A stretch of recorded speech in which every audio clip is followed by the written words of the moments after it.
A very good morning to all of you, my dear friends.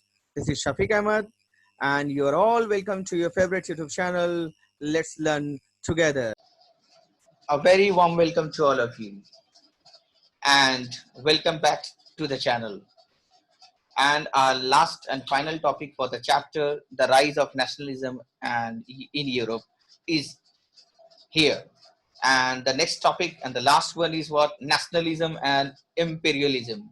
So my students, you might be knowing a great deal about nationalism, that is Desh Bhakti, that is you, if you feel proud of your country and if you uh, if you are ready to do anything for your country, for the progress of your country, then that is known as nationalism, that is Desh Bhakti. And now what is the new term over here is imperialism. So let me tell you the meaning, exact meaning of imperialism is what?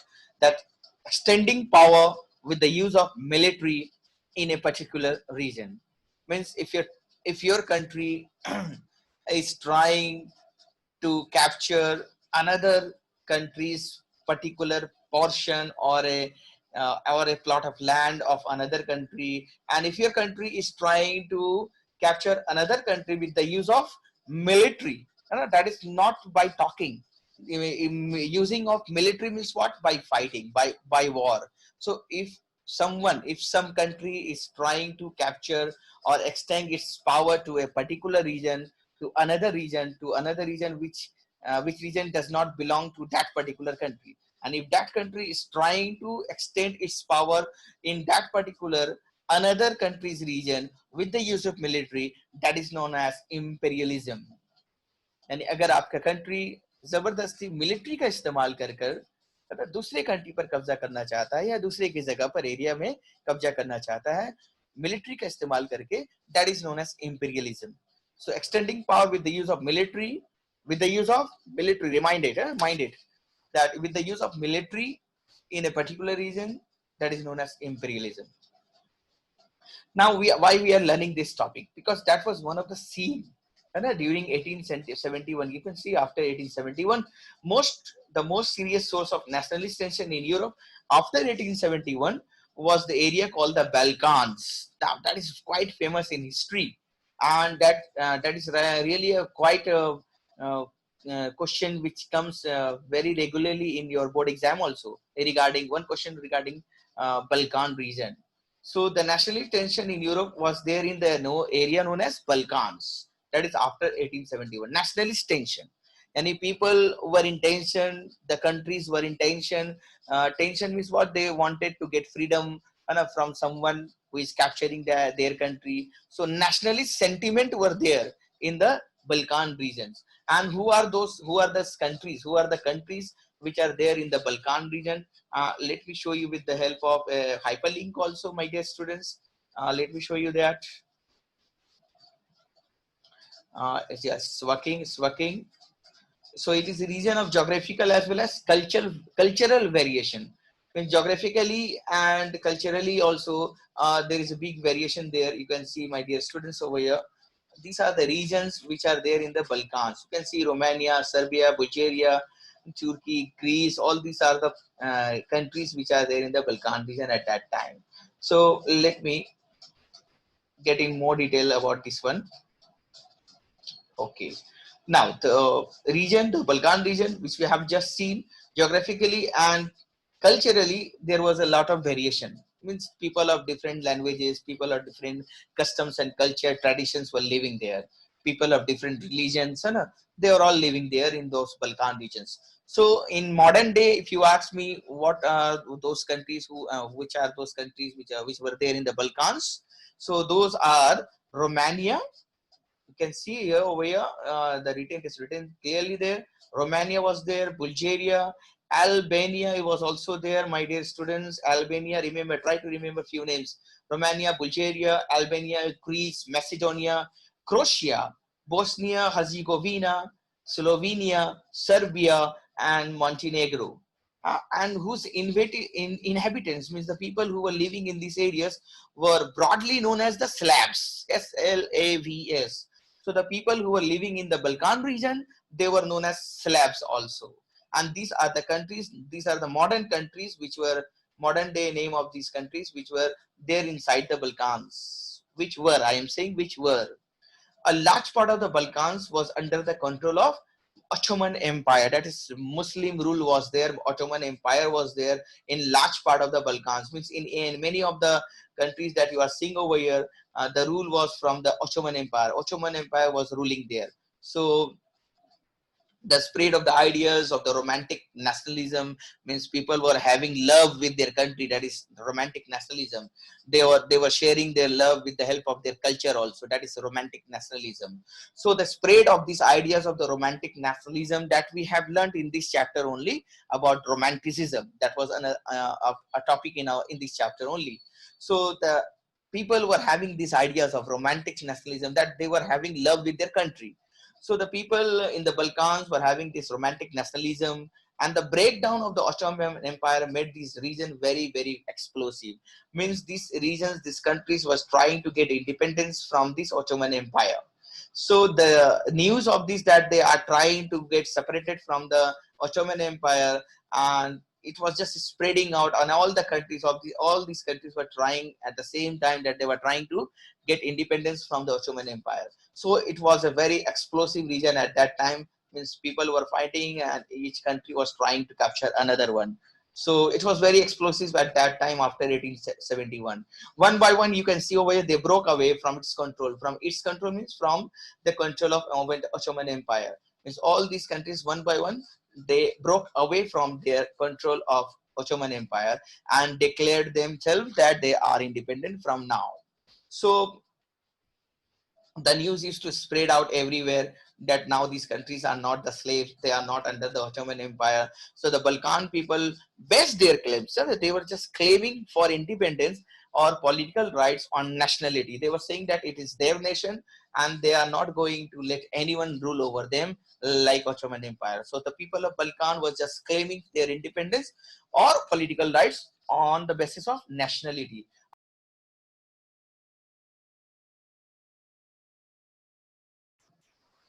So they were using history also to prove that they had once been independent, and subsequently they have been conquered by these foreign powers, that they wanted to say that Ottoman Empire have conquered their territories, which were before conquering their territories they were quite independent, and they were trying these countries which were in the Balkan regions, they were trying to prove that one by using history, that they were independent before before the conquering by these foreign powers, that Ottoman Turkey.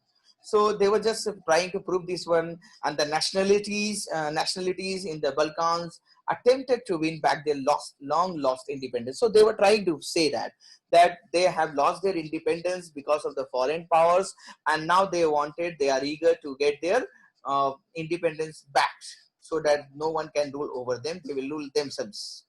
So that was the thing going on in the Balkan states and all the regions. The Balkan states were fiercely jealous of each other also. Means in the meantime, when everyone was just getting away or getting separate from the Ottoman Turkey, everyone trying to get the independence, and many of them have got that also.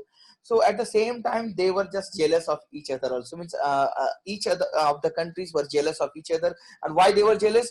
Because they were trying to that, okay, I'm getting the independence, then let us get some more territories, which were not there also. So they were just trying to get more territories at the expense of the others. Means they are trying to capture other territories, other places also, which are not there originally. So they were trying to take it from others also, because they were getting independence. So they were taking, let us get some more land, some more territories also with the independence. So during this period, the whole world was watching that many of the countries are fighting to get independence from the Ottoman Empire. So this was intense rivalry among these European powers also at the same time. These European powers, Russia, Germany, England, Austria-Hungary, they were also, there was also rivalry among these countries. And why they were rivalries? Because of the trade, and as well as the colonies, and as well as naval and military might also. Means everyone was trying to show their might and their power, military power, and trying to conquer some of the regions of the Balkans also. This Russia, Germany, England, Austria-Hungary. They were all trying to get some region in the from the Balkan regions also, because they have seen, they have seen that these countries are fighting among themselves to get independence from the Ottoman Turkey. So they are weak, huh? They are all alone. So this Russia, Germany, England, Austria, they were also trying to capture them and colonize those countries which were alone fighting for their independence. So you can see the whole world was busy in war. Everyone was trying to conquer others countries part or other territories, and trying to expand their territories. Everyone was there involved. Russia, Germany, England, Austria-Hungary, and all the regions which were there in the in the Balkan regions also. So you can see the whole world is just trying to snatch others countries, other territories in them, and they all wanted to include the territories of other countries inside them. So each one was keen, you can see over here, on conquering the hold of other powers over the Balkans, and they all tried to extend their control over those areas. Means if two friends will fight, then the third one will take advantage, benefit. That was the going on, and you can see what is coming over there. Something is flying here and coming. That led the First World War also. This led to a series of wars and wars among different regions, among different countries, and finally we came to see the First World War. So that is also one of the reason, my dear students, because of which this First World War occurred also. So that is also one of the reason that everyone was trying to get the uh, other country under their control, and that resulted in what, that First World War also. So let us conclude the chapter with this last slide. Nationalism aligned with imperialism. Is nationalism was going on, even imperialism, nationalism, deshbhakti, and the people were feeling pride of their country, trying to get everything from the country, and they can do anything for their country. Even they were imperialism also, others were trying to capture other countries also. So everything was there going on in Europe, and that led to disaster in the year 1914, and that we all know that is the beginning of the First World War in 1914. Many countries colonized by the European powers in the 19th century, they began opposing this imperial demolition. Why? Because they have seen that many of the countries have taken capture of other countries by force, by imperialism, that is by using their military. So those countries who were just occupied by other countries, they started what, opposing that. They started revolt. So we can see at the same time in the 19th century, such things are happening. Every country who was under the stronger country, they are trying to get independence. They are opposing, revolting, and they're fighting back. So the anti-imperial movement, these movement are known as anti-imperial, means those who have been captured or dominated with the help of military, they started fighting back, struggling back. That is known as anti-imperial movement. So this anti-imperial movement struggled to form independent nation state. Everyone was trying to get independence. People everywhere developed their own specific variety of nationalism. No, they were just making their variety of nationalism, that this particular thing that means is nationalism. They were trying to get help their country to get independent from the other powers, whoever is capturing over them, whether it is European countries or whether it is Ottoman Empire. So the idea that societies should be organized into nation state came to be accepted as natural and universal. That is the final statement that we learned from this chapter, that the idea about the societies, that it should be organized into nation state, where we can share common language, tradition, history, customs, so such type of state or country came, this idea was widely accepted by everyone, that it is natural and universal, and it should be there, that we should all form nation state everywhere. You can see over this in the image also, what this image is showing us. Let us see, and a lot of message is there in this image, my dear students. Let me show you the image. Yeah, you can see at the top, you can see at the top, two angels are shown carrying the banner of freedom. Two angels are shown over here, and they are carrying the angels of freedom. You can see freedom. One is their fraternity, and that is the other one is written, that is federation. So over here, two angels are shown the banner of freedom. In the foreground, that is in the background, Britannia, the symbol of British nation. Foreground, the symbol of British nation in the foreground, background, it is there, and is triumphantly sitting over the globe. You can see over here, the British nation is sitting over the globe. This is what they are trying to show, that the British are going to conquer the whole world. And you can see over here. So the colonies are represented through images of tigers. So tigers, elephant, forest, and primitive people are shown as the colonies. The means the colonies which the Britain have occupied under them. You can see these are the images of tigers or elephants. They are showing, representing over here the colonies which have been captured by the British. The domination of the world is shown as the basis of British national pride. Means if they will dominate over the world, that will be shown as the pride of British nation. That will be one of the proud moment for the Britishers if they will dominate over the world. That is the thing that they are trying to show in this image, my dear students. And that is the conclusion of the chapter, my dear friends.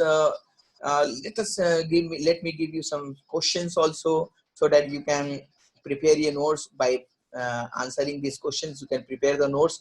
Let me give you, you can take the screenshot also and try to answer these questions. If you don't get the answers, then you can contact me also. You can write in the comment in the YouTube channel. So you can write and take the answers. There are 71 questions as I can see over here. There are a few more questions, 72, 3, 4, 5. Let me show you. There are 78, 80, 81, 82. 82 questions are there, my students, from this chapter, the chapter of the rise of nationalism in Europe. And that is the conclusion, my dear. Try to write the answers and make your notes and prepare well. More when we meet in the next chapter, my dear students. And many thanks to the learners for cooperating me, as well as listening me in this tutorial in the class also. May Allah bless you all, my dear students. Stay at home and stay safe. Thank you to all of you, my dear students.